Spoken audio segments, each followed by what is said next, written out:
Hare Krishna, Krishna Krishna, Hare Hare, Hare Rama, Rama Rama, Hare Hare. Mahamuni Krite means that this Bhagavatam was compiled by the great sage Vyasadeva. Mahamuni Krite znamená, že tento Bhagavatam sestavil velký mudrc Vyasadeva. In his translation, Srila Prabhupada adds the words in his maturity. Vyasadeva compiled this in his maturity. V překladu Srila Prabhupada přidává slova, že Vyasadeva se stravil ve své zralosti. So this is, someone may criticize that, well, Prabhupada is not giving exact translation and adding something. Někdo může kritizovat, že Prabhupada nepřekládá přesně a nic tam přidává. But actually this is a common system in when commentaries are made, the verse is often explained with extra explanatory material. It's part of the system of commentator, the tradition of commentator. To je běžný systém, že je tady tradice komentářů, kdy je verš ještě zároveň vysvětlován dál.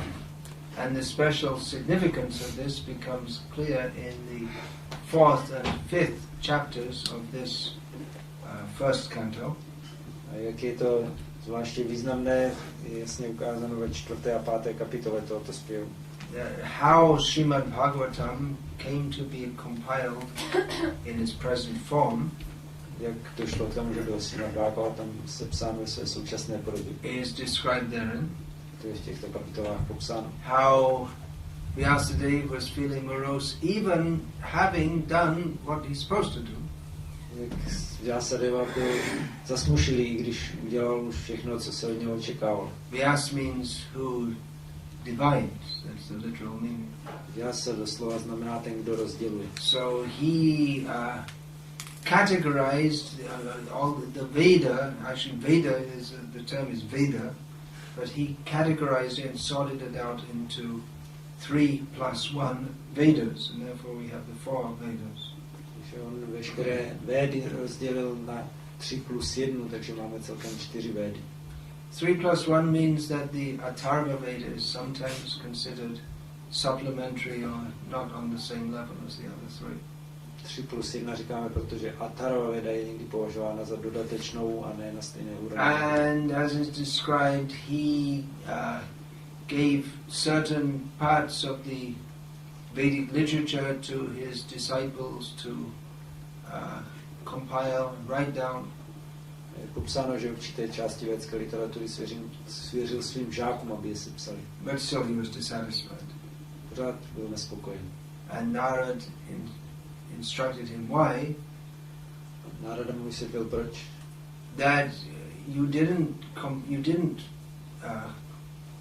explicitly describe the necessity of surrender to Krishna, service to Krishna. Ty jsi nepopsal jednoznačně, jak je nutné se odevzdat Krishnovi a sloužit Krishnovi. All the Vedas are meant for that purpose. Všechny védy jsou určeny tady k tomu účelu. But after you're giving indication, but where you're actually supposed to go is not at all clear. Takže ty si naznačil různými způsoby, ale ten konečný cíl si nevyjádřil jasně. So you didn't write anything which clearly indicates what everyone's supposed to be doing after following all these Vedic paths. Takže si nepopsal jasně, co by všichni měli dělat po následování všech těchto védských cest. So this is Vyasadev's mature contribution.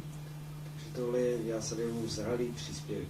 It is Vedam Vastavam. It gives meaning to all the rest of the Vedas. Je tím, co dává smysl všem ostatním védám. Of course, there are persons who say that, well, we don't accept the Puranas, we only accept the Vedas. Určité osoby říkají, že neuznávají Purány, ale jenom védy. We only accept Shruti, or the original Veda, and not Smriti, or which are considered supplementary literatures. Uznáváme jenom původní védy Shruti a ne Smriti, což jsou považovány za dodatečná. Shruti came first and the Smriti came later. Řečeno, že Shruti pocházejí z dřívější doby až smrti pozdější. But as stated in the Bhagavatam itself, this is Puranam Brahma Samhitam. This Purana is the essence of all the Vedas. Bhagavatam samotný uvádí, že to je Idam Bhagavatam Nama Purana Brahma Samhitam. Esenci všech ved. And Puranat iti Purana. Purana means that the Puranas, they actually complete the Vedas. Purány ve skutečnosti kompletují vedy. And as far as the Shruti, or the Vedas coming first and then the Smriti coming later, well, we find that at the beginning of creation, Lord Brahma was instructed by Lord Krishna, Narayana, in the Chatushloki Bhagavatam. So that's even older than, and if you want to speak in terms of cosmic time, it's even older, it appeared even earlier than the Shruti. Co se týče toho časového původu Šruty dřív než smrti, tak vidíme, že Čatušloky Bhagavatam vyslovil nejvyšší pan Brahmovi už na začátku stvoření, takže to je ještě starší než veškeré Šruty. But actually it's all eternal. V skutečnosti je to všechno věčné. The Srimad Bhagavatam may appear in more expanded forms or less expanded forms. It doesn't mean that it's not eternal. Bhagavatam se může objevovat v rozšířenějších nebo méně rozšířených podobách, ale to neznamená, že není věčný. The Shruti is supposed to be absolutely fixed and unchangeable. Šruty musí být neměnné a pevně dané. But the Bhagavatam may take different forms, but again, it's just like Bhagavan himself takes different forms, but he is Advaya Jnana. He is the indivisible supreme knowledge, or object of knowledge. Bhagavatam může na sebe brát různé podoby, stejně jako nejvyšší pán na sebe bere různé podoby, ale je Advaya Jnana, je pořád nedělitelným poznáním. So this is the significance of Vyasadeva compiling this in his maturity.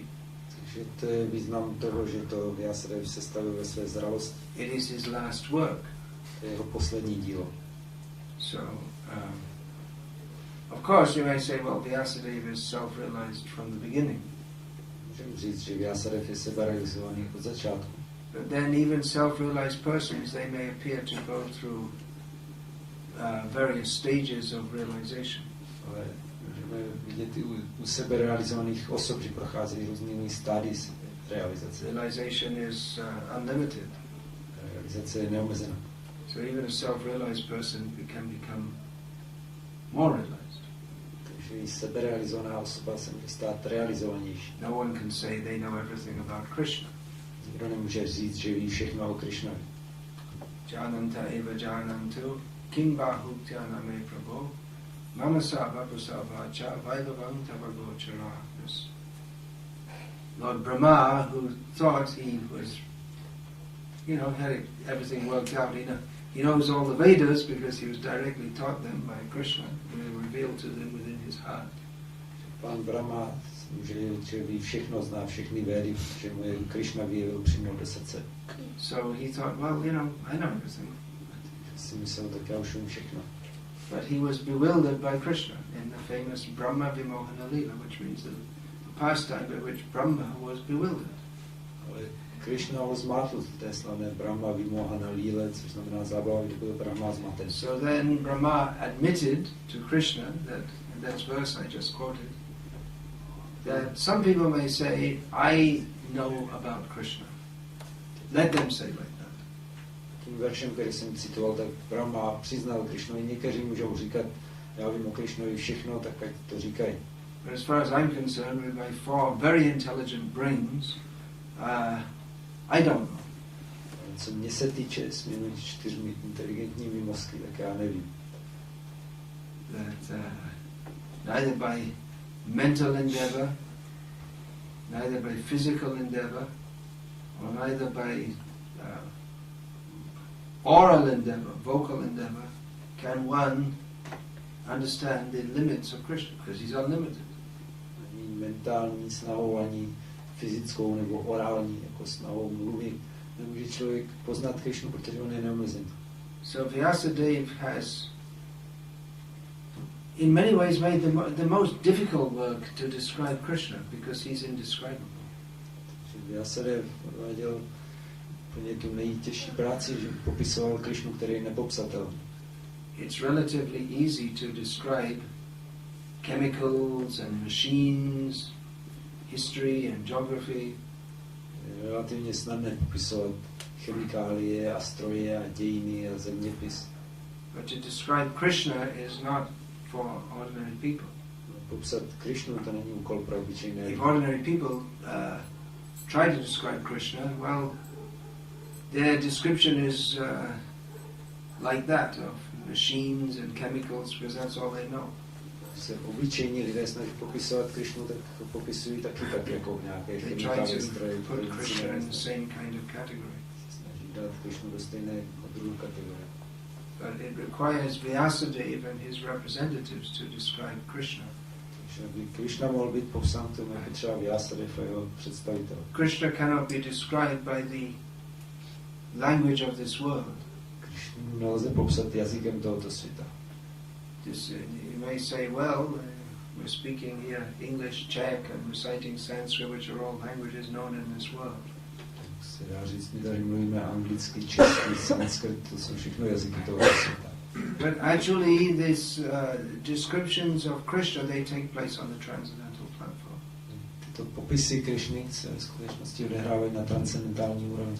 We may use the same kind of, or the same nouns, adjectives, and so on, to describe Krishna as we do to describe phenomena of this material world.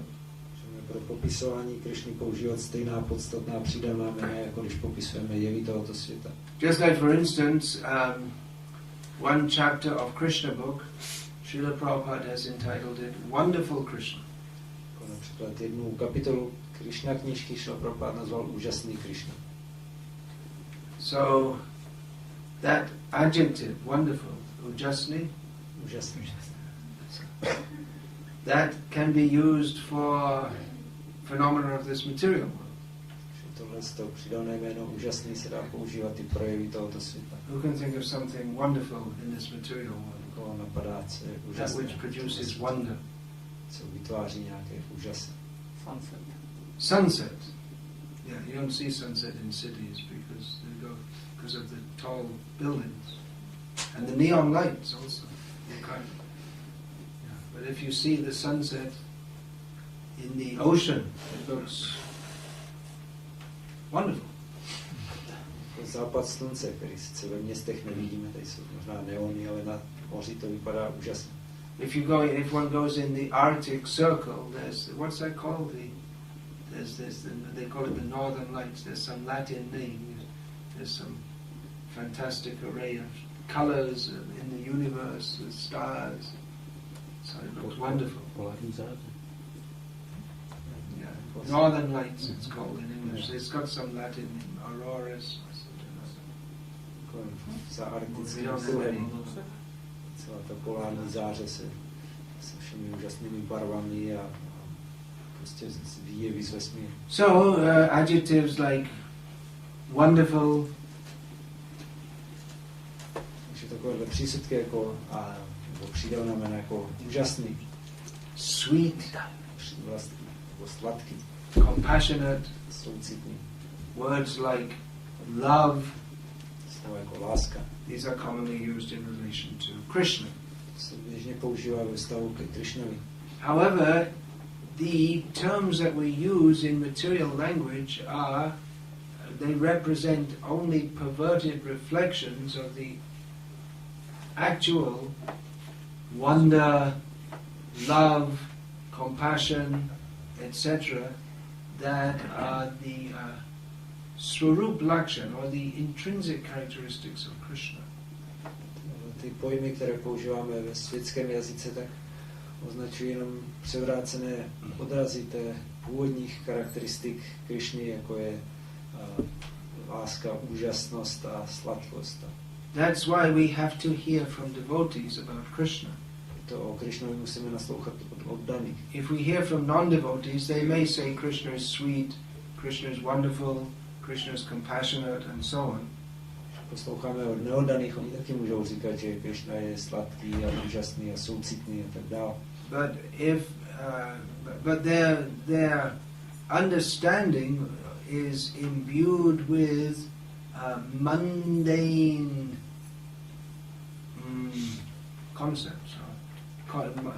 concepts of what is wonderful, loving, compassionate, etc.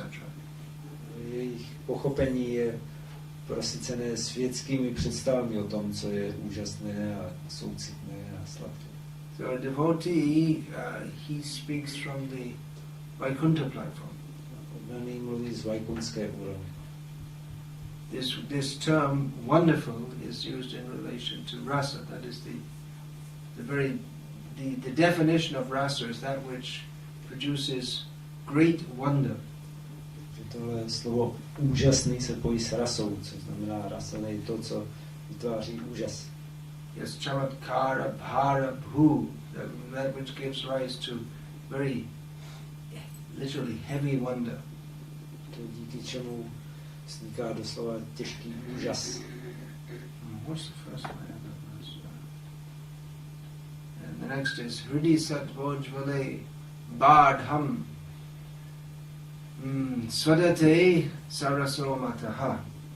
So that can only actually arise in the purified heart. Tohleto se může objevit jedině v očištěném srdci. There is also the jaradas, or the mundaneness of this material world. Je takový jara rasa, neboli světská rasa tohoto světa. So we see like people go to movies and there's some kind of romantic scene and then people start crying. The romance, it's so feeling and touching. Když lidi se dívají na filmy a jsou tam nějaké romantické scény, tak se z toho rozpláčou. That is only a perverted reflection of the Ananda Chinmaya rasa, the spiritual blissful rasa that is inherent in Krishna. To je jenom převrácený odraz duchovní blažené rasy, která je obsažena v Krishnovi. Love makes the world go round. Kvůli lásce se točí celý svět. That's almost literally true. To je pravda skoro doslova. But the only problem is that what goes on in the name of love in this world is actually lust. Jediný problém je, že to, čemu se v tomhle světě říká láska, je vlastně chtíč. And because of this lust, the material world exists. A kvůli chtíči celý hmotný svět existuje. So lust is a very powerful feeling, isn't it? Chtíč je velice mocný pocit. Who can deny? Kdo to může popřít? People do all kinds of mad things because of lust. Kvůli chtíči dělají lidé všemožné šílenosti. People fall in love and they're just like all their reason and their normal way of thinking is overturned. Se zamilují a potom celý jejich rozum se obrátí z rumu. But that's only a perverted reflection of actual love, which is the love of Krishna for his devotees. To je jenom převrácený odraz skutečné lásky, což je láska k Krišně, k jeho oddaným. And that is the perverted reflection of an insignificant jiva trying to imitate Krishna. This lust is a perverted reflection of the insignificant jiva trying to take the position of Krishna as the lover, as the enjoyer. Chtíč je převrácený odraz toho, když se nepatrná jiva snaží napodobovat Krišnu jako milovníka.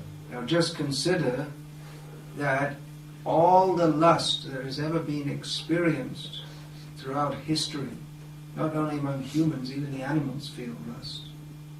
Jenom uvažte, že veškerý chtíč, který byl pociťován v průběhu historie nejen u lidí, ale i u zvířat. All of it put together, that's a lot of lust, isn't it?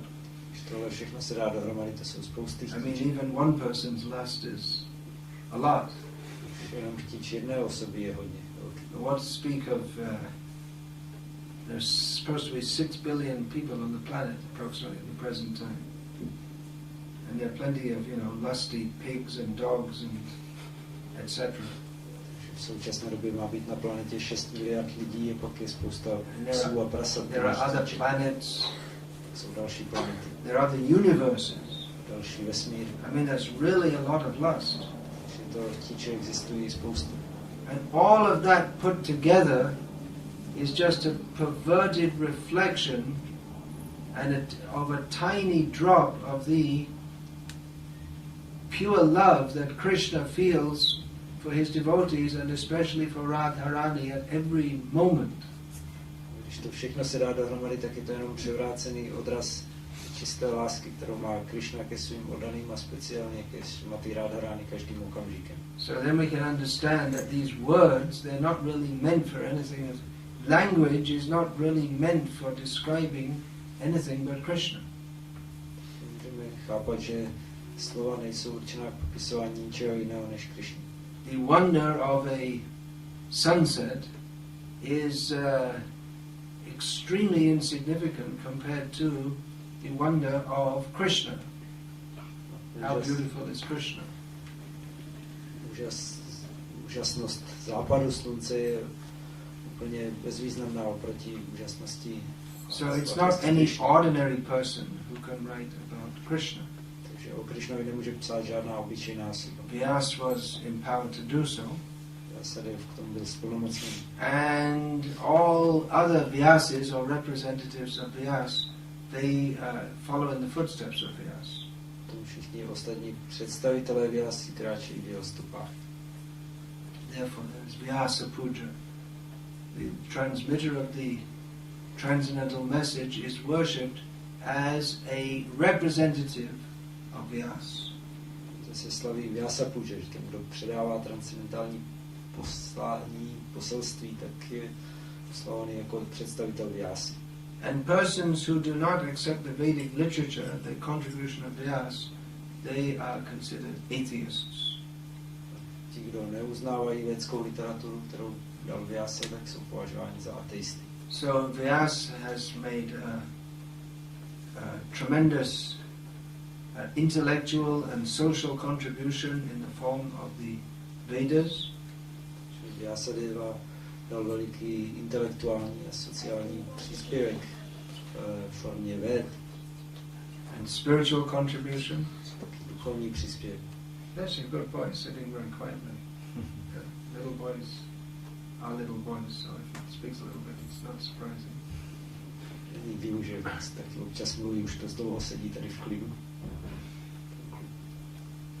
But all of the Vedic literature is considered insignificant in compared to Srimad Bhagavatam. Veškerá védská literatura je pokládána za bezvýznamnou ve srovnání se Srimad Bhagavatam. Which is sufficient in itself for God realization. Který sám o sobě stačí k realizaci Boha. Therefore it said tersely, King va parai, what is the need for other? Proto je řečeno, k čemu jsou další.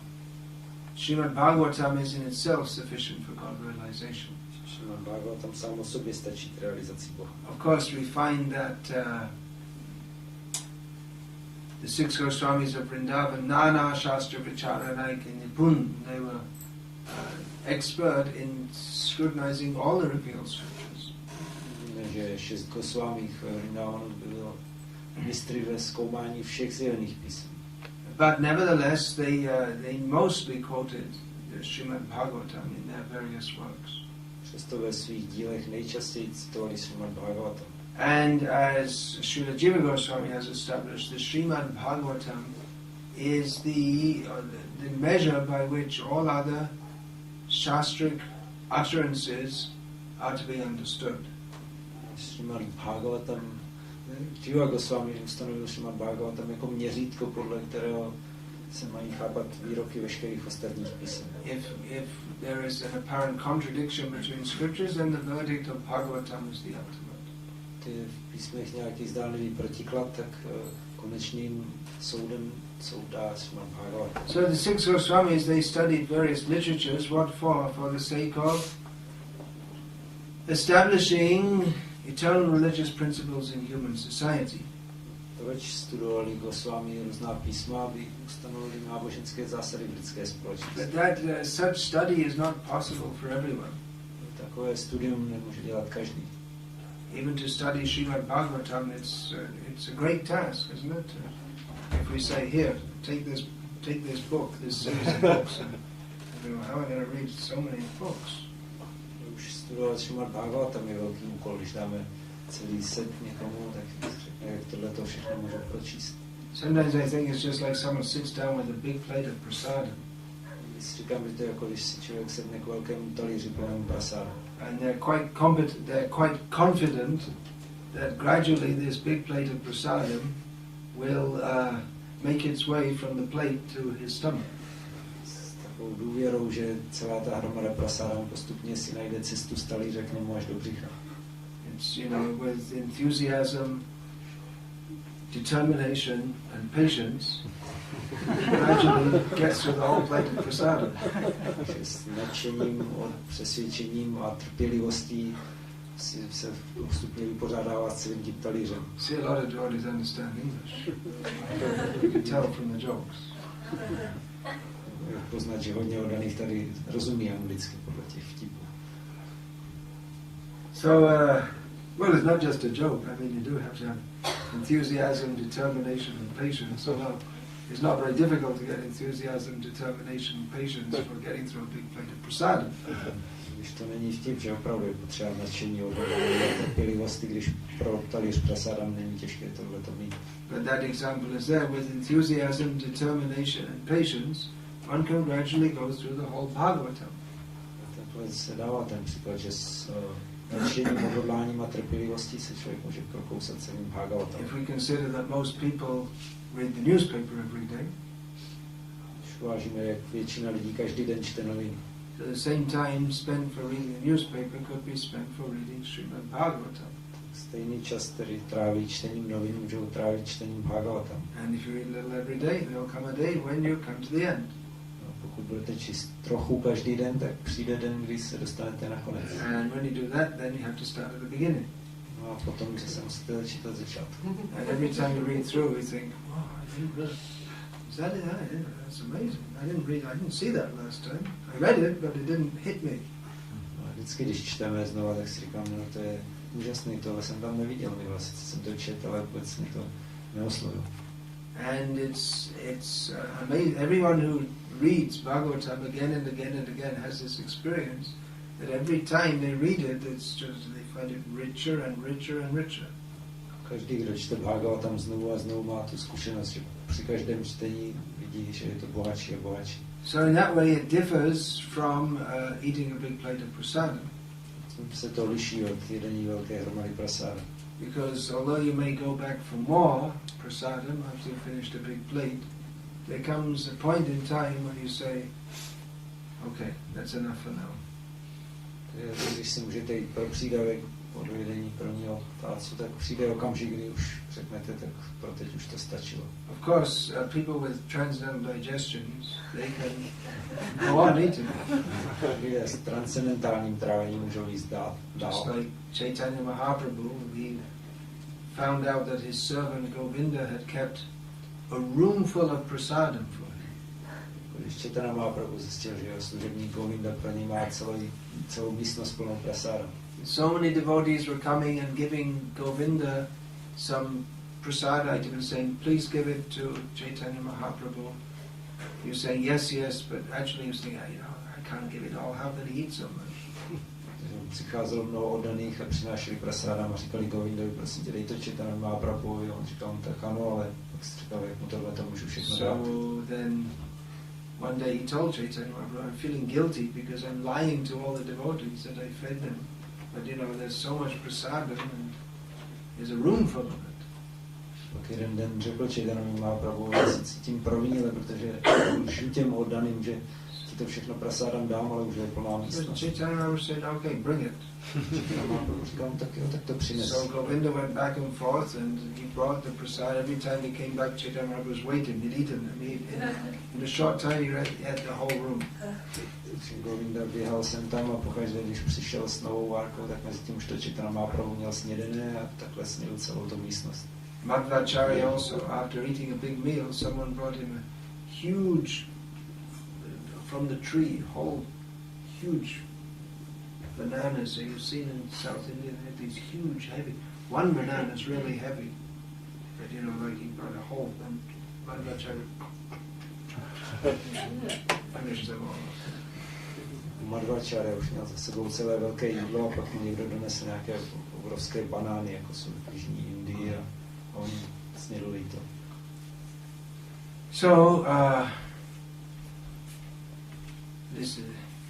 in this way we can understand the transcendental nature of Srimad Bhagavatam. Z toho můžeme chápat transcendentální povahu Srimad Bhagavatam. That if we read any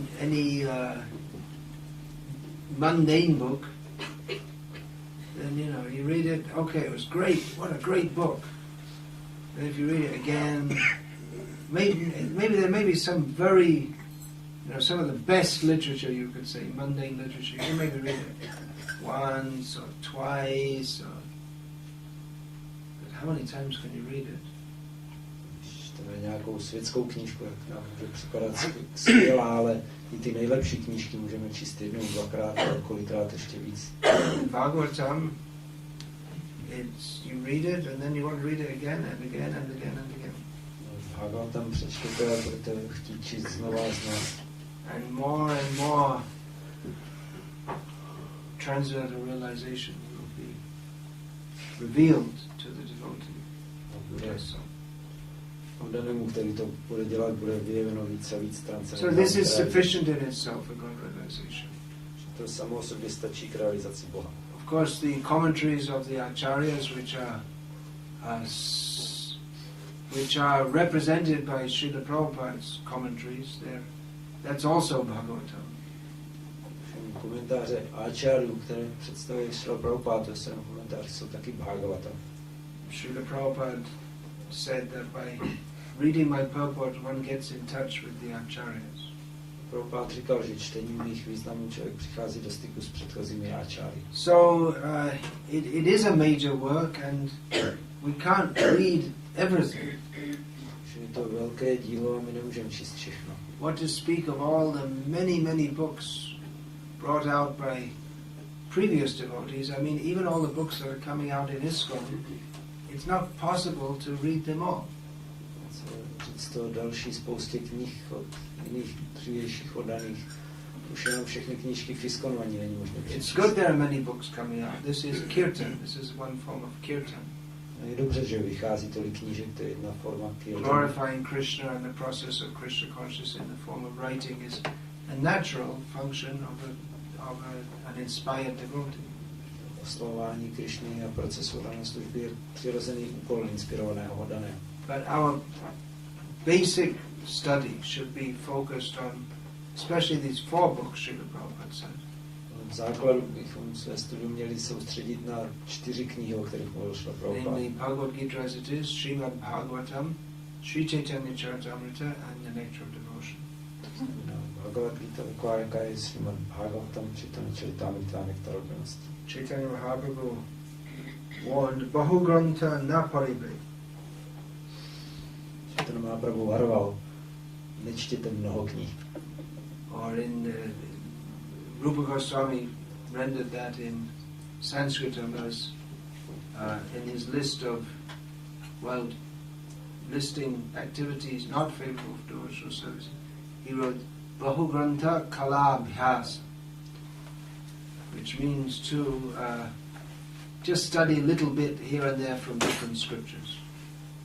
Rupa Goswami to formuloval v sanskritu, když sepisoval činnosti nepříznivé pro oddanou službu, tak to je číst tu a tam po kouskách z různých mnoha písem. It's better to thoroughly study one scripture than just taking little bits from here and there. Je lepší důkladně prozkoumat jedno písmo, než trošky z různých zdrojů. But this is an important function in devotional service. To je důležitá činnost v dané službě. To study these books very carefully. Se pečlivě studovat tyto knihy. We're distributing these books and we should also study them ourselves. Tyhle knihy rozdáváme, ale tak bychom je měli sami studovat. There's so much in these books. It's amazing. It's wonderful. Je to hodně v těchto knihách, je to úžasné. We see so many devotees now bring out books, and they're finding so many angles and realizations in the message of Bhagavatam. Jak oddaní přicházejí s různými knihami a nacházejí nové úhly pohledu a realizace poselství Bhagavatam. Just like today, I was presented with a set of Sahotra Swami's books. Já jsem dneska dostal knížek Sutry Swami. So he wrote on various topics and taking all kinds of verses out of the Bhagavatam. Obviously, studied it very deeply and from all different parts of the Bhagavatam on various subjects. Bral různé verše z Bhagavatamu a velice hluboce je studoval a z různých částí Bhagavatamu na různá témata. So actually, by introducing the Bhagavatam, we can bring in a whole new era of intellectualism. Takže když takhle zavádíme Bhagavatam, tak tím můžeme zahájit celou novou éru intelektuálství. Srila Prabhupada quoted one verse from the Bhagavatam as the motto of the Bhaktivedanta Institute. Srila Prabhupada citoval jeden verš z Bhagavatamu jako motto pro Bhaktivedanta Institute. Which Srila Prabhupada envisaged as bringing in a new era of philosophy and intellectualism. Co měl Srila Prabhupada vizi jako novou éru vědy a intelektuálství. So that verse is Tím veršem je. Does anyone know by any chance? Víte někdo náhodou? You probably don't know this. Idam hi pungsasta prasashutasya va svishtasya suktasya cha buddhidatayoho avichutato kalibhya nirupita yadutama shloka gunana varnanam. Do you want to find out the Czech translation of that? Learned sages have concluded that it's a very beautiful translation in the English. Prabhupada is very stylish in his use of language. Prabhupada to přeformuluje velice stylově. Idam hi pungsas 522. It's Narad's instruction to Vyasadeva.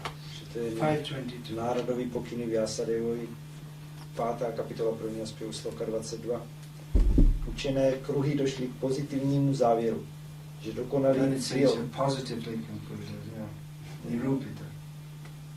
dokonalý cíl rozvoje poznání, to znamená odříkání studia véd, obětí, pronášení hymnů a dobročinností, vrcholí v transcendentálních popisech Pána, které opěvují vybrané verše.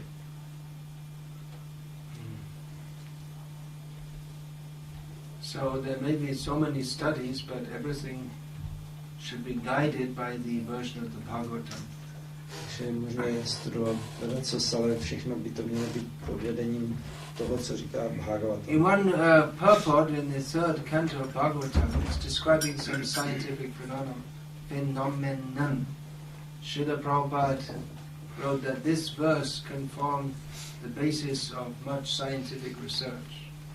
V jednom významu ve třetím zpěvu Bhagavatamu se popisuje nějaký fyzikální jev, až Prabhupada vysvětluje, že tenhle verš by mohl být základem velkého vědeckého výzkumu. So yeah, let there be universities with departments of history, geography, science, humanity, so many things, but on the Bhagavatam version. Takže ať existují univerzity zaměřené na historii, zeměpis a na společenské vědy, různé humanitní zaměření, ale mělo by to být na základě výkladu Bhagavatamu. When it's stated that there's no need for studying any other scripture, it doesn't mean that all other intellectual activities should stop. That is clear from this idam hi pungsas verse. Takže když je řečeno, že k čemu jsou potřeba jiná písma, to neznamená, že by veškeré jiné intelektuální úsilí mělo skončit. They should be guided by and coalesce in the message of Bhagavatam. Ale mělo by to být pod vedením a v souladu s poselstvím Bhagavatam. Hare Krishna. That's all I'm going to say right now. Another reason why there is no need for other scripture is described in the next few words, but I'll discuss that tomorrow. Krishna will, inshallah. Takže potom proč nejsou potřeba další písma, to je vysvětleno dále, ale o tom budu mluvit zítra, pokud Krishna dá. You don't know what inshallah means. There's no Muslims in this country. It's actually a very good saying. You know, is it? You have Muslims in Bulgaria? It's a common saying among Muslims. It means if Allah wills. Taky ještě bylo řečeno muslimským jazykem dálí Allah. In Islamic culture, if anyone says, I shall do this tomorrow or in the future, they say inshallah. So it's a very good saying actually. Islámské kultuře. If God so wills. Něco řeknou, že budou dělat nebo chtějí v budoucnosti, tak vždycky doplní dálí Bůh. So there's a lot of propaganda against Islam, but actually there's some good things. MashaAllah, in the name of Allah. Proti islámu je velká propaganda, ale má to v sobě spoustu dobrých věcí. Of course, I'm not a great fan of Bin Laden's, but then he's also not representative of everything in Islam. Já teda nejsem nějakým fanouškem Bin Ladena, ale není představitelem taky všeho v islámu. And in Bangladesh, in the capital in Dhaka, they have all these auto rickshaws. If you know what an auto rickshaw is, good. If you don't, I'm not going to try and describe it. V Dhace jako hlavní městě Bangladeš mají hodně autorikš, nebo motorikš, tak já to nebudu vysvětlovat, pokud nevíte, co to je. And they often have some slogan written on the back. They're mostly religious slogans. Často mají na zadní straně kapoty napsaný nějaký slogan, velice často nějaký náboženský. And which means Islamic because it's a Muslim country. Znamená islámský, protože je to muslimská země. So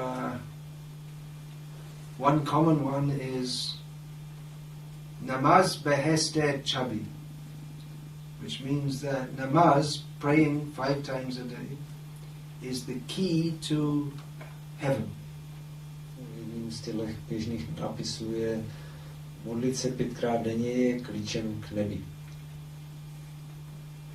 Or sometimes they just write namaz porund or namaz korun, just do namaz. It's just exhorting, encouraging others to do that. Někdy píšou jenom prostě takové povzbuzení, aby to lidi dělali. Actually, when I was traveling in Bangladesh, even though we had late programs, we were always woken up early by the azan, the announcement for the time to do prayers, pre-dawn prayers that Muslims do. Když jsem cestoval po Bangladeši, tak i když jsme měli programy dlouho do noci, tak stejně nás brzy ráno budila ten budíček k modlitbám před svítáním. I remember one morning I was in some village and I heard early morning. That was the first thing. Just testing the mic. Já jsem byl v nějaké vesnici a jenom jsem tam slyšel takové zkoušení Before he mikrofon. did all the chanting it out in Arabic, he said in Bengali, "Get up, uto, uto, uto." No, když začal říkat arabské modlitby, tak jenom říkal uto, vstávejte bengalsky. Kum teke namaz bhalo. You translate that? Better than sleeping is saying your prayers. Až spát, tak je lepší se modlit. So it's very intensely religious culture. To je intenzivně náboženská kultura. I was recently earlier this year I visited Sri Lanka for the first time. Somewhere I never went there in all these years. Dřív letos jsem byl poprvé na Srí Lance, kam jsem se předtím z nějakého důvodu nedostal. So Sri Lanka is obviously a different country to India.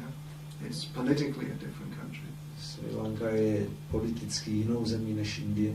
And at the time of its political independence from Britain, India, under the guidance of Pandit Jawaharlal Nehru and his cronies, adopted a more or less atheistic stance. V době, kdy Indie získala politickou nezávislost na Anglii, tak pod vedením Jawaharlala Nehrua a jeho kolegů se ujala víceméně ateistické stanoviska. Which has done tremendous damage to India's spiritual culture. Což obrovsky nabouralo indickou duchovní kulturu. And it's actually amazing how strong the spiritual culture is there, considering how much it's been attacked by the political orthodoxy of the country, attacked and undermined. Je úžasné, jak je ta duchovní kultura silná, přestože jí jako ta politická ortodoxie země tak podrývá, útočí a napadá. But in Sri Lanka it hasn't been. Tohle na Sri Lance se nestalo. I mean, for all that, Hindus are fighting for their rights, the government they give religious education, which is banned in India, in the government schools.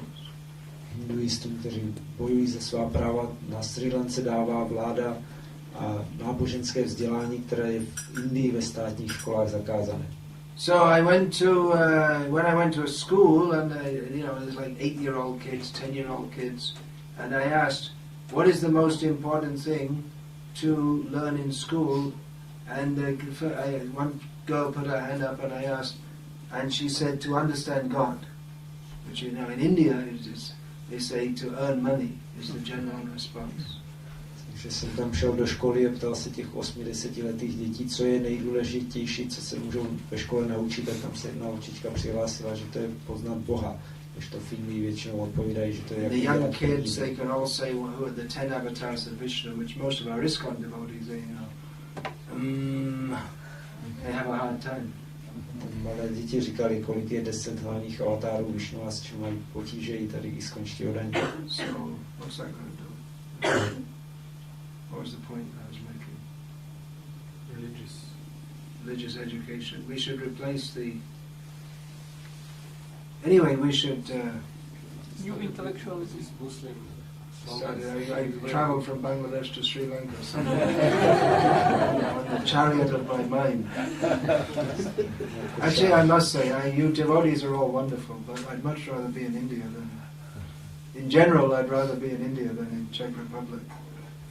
The only reason I'm coming here is because of the devotees. I don't even know what the tourist sites are. What they are, I don't even know what they are. What's the great river here, and what do tourists come for? Cheap beer, I guess. From England? Yeah. I thought from Germany. From England. They come on EasyJet and drink cheap beer on weekends. And then when we were crossing the border, driving from Germany, as soon as we crossed the border, we see all the sex shops, so I can understand cheap prostitutes, cheaper than in Germany. But I definitely didn't come for that.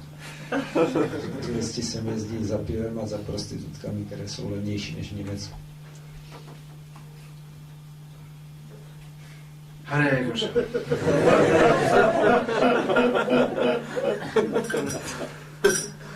It's a great job preaching in these countries.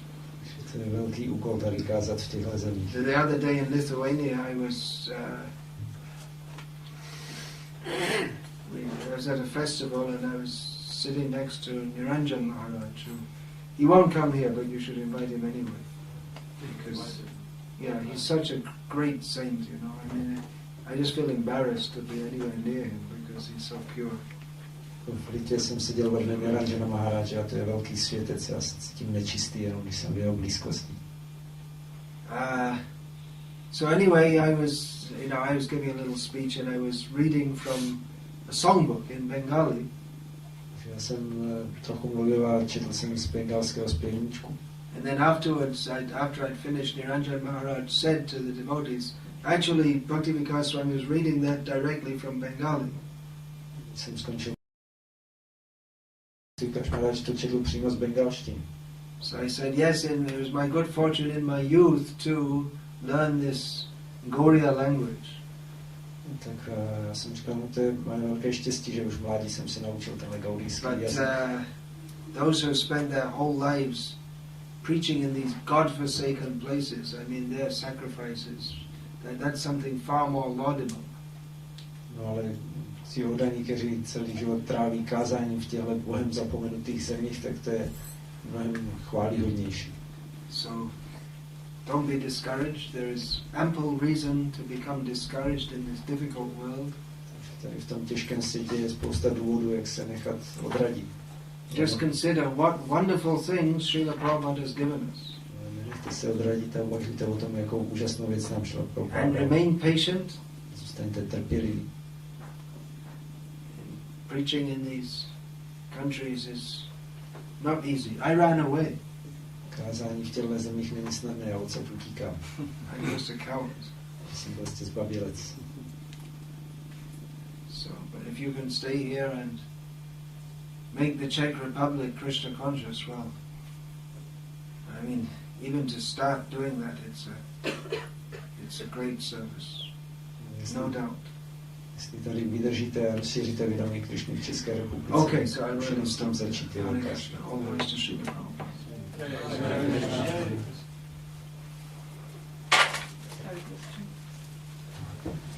Question.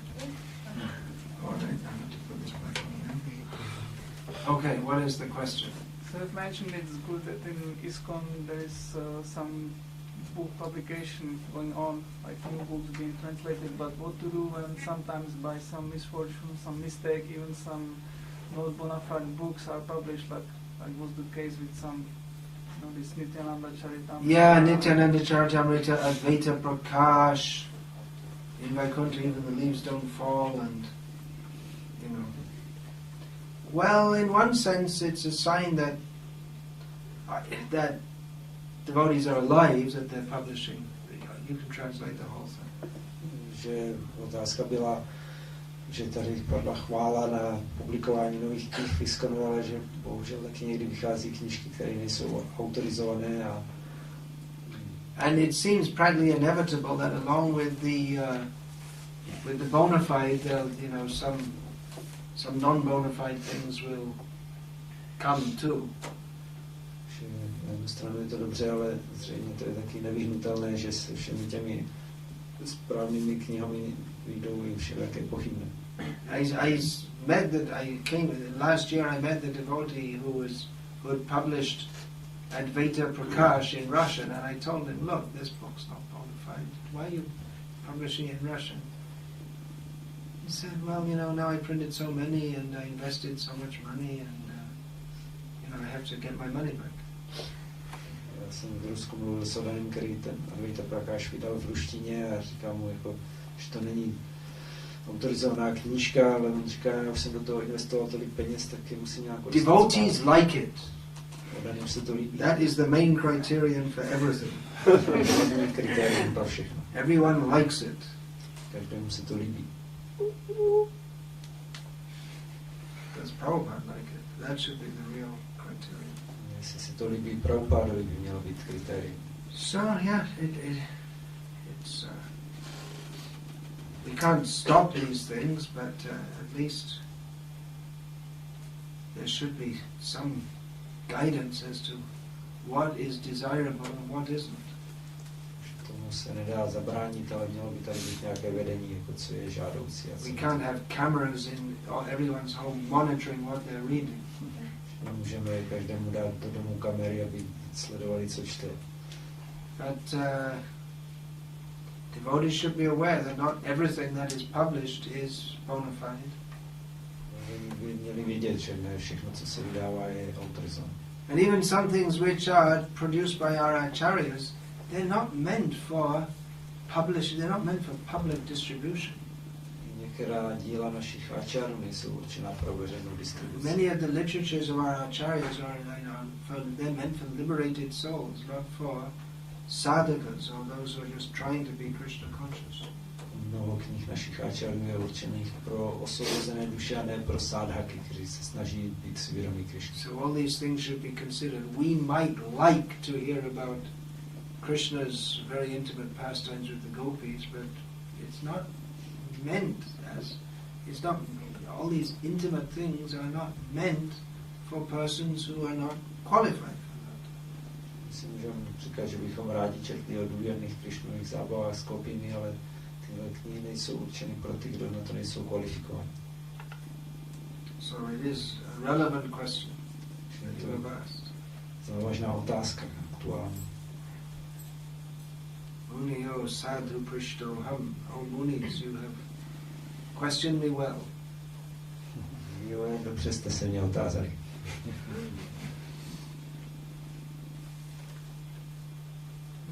Bhavadhya loka mangalam. It is for the welfare of the world. Zájmu dobra světa.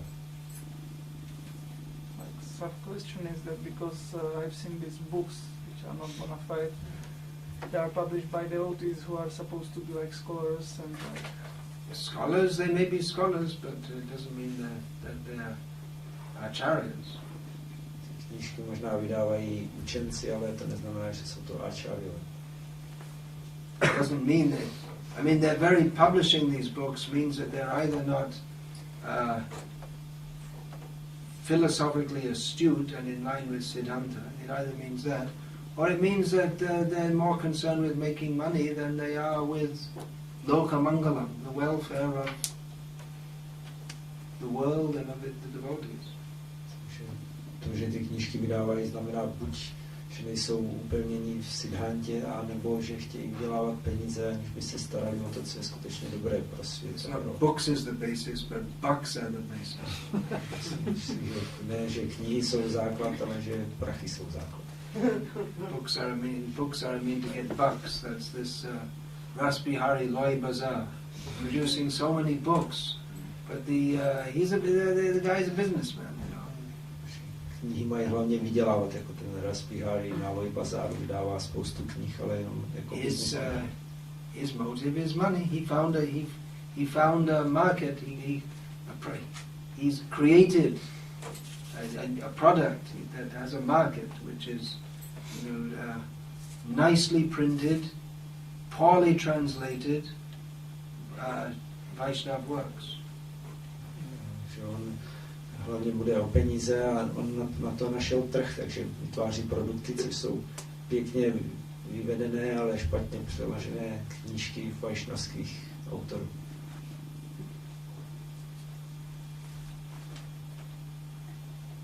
So be careful. Buďte opatrní. I tell my disciples, don't read books without asking me. Já svým žákům I got that from Shiva. Nečetli knížky, aniž by nejdřív mě se na to zeptali, a to mám od Shiva. Anyway, the basis of our reading is Prabhupada's books, which often nowadays I see they've got so many books, but they don't have Prabhupada's books, which is ridiculous. Základem našeho čtení jsou Prabhupádovy knížky. Dnes vidím novodaných, který má spoustu jiných knížek a nemají Prabhupádovy knížky, což je směšné. I mean, some books, like my Beginner's Guide is a good book. Even if you haven't read all of Prabhupada's books, it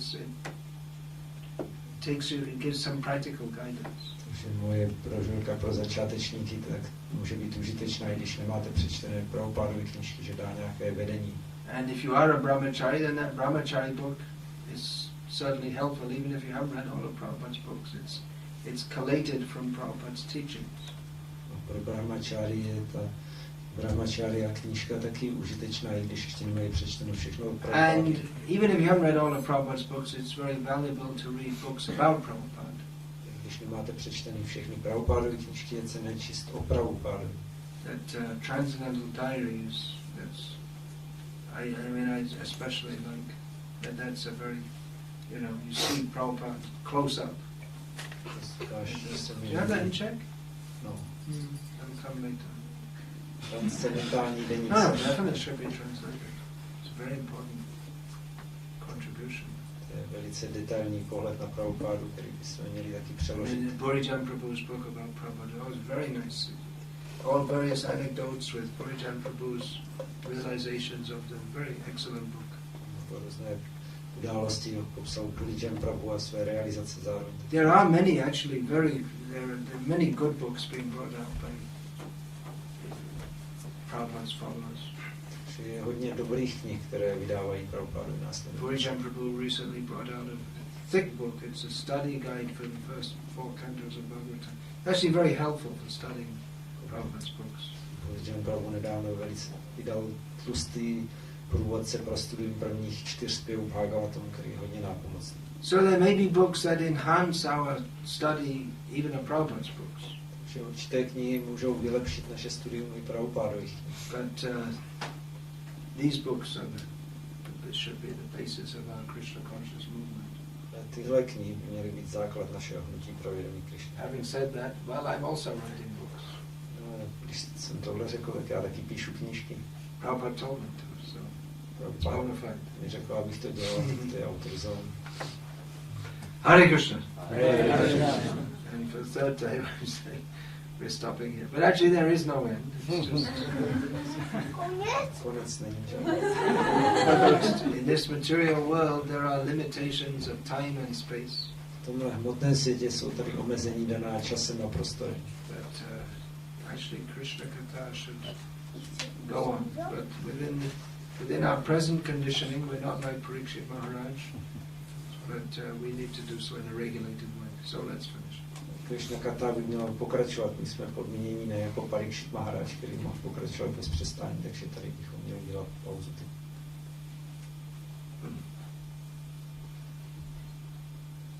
Hare Krishna. Hare Krishna. All glories to Srila Prabhupada. If anyone wants to take any of those books, keep them in your home. Till we finish reading Prabhupada. Nějakou síle knížek si můžete vzít domů, až budete mít přečteno všechno o Prabhupádovi.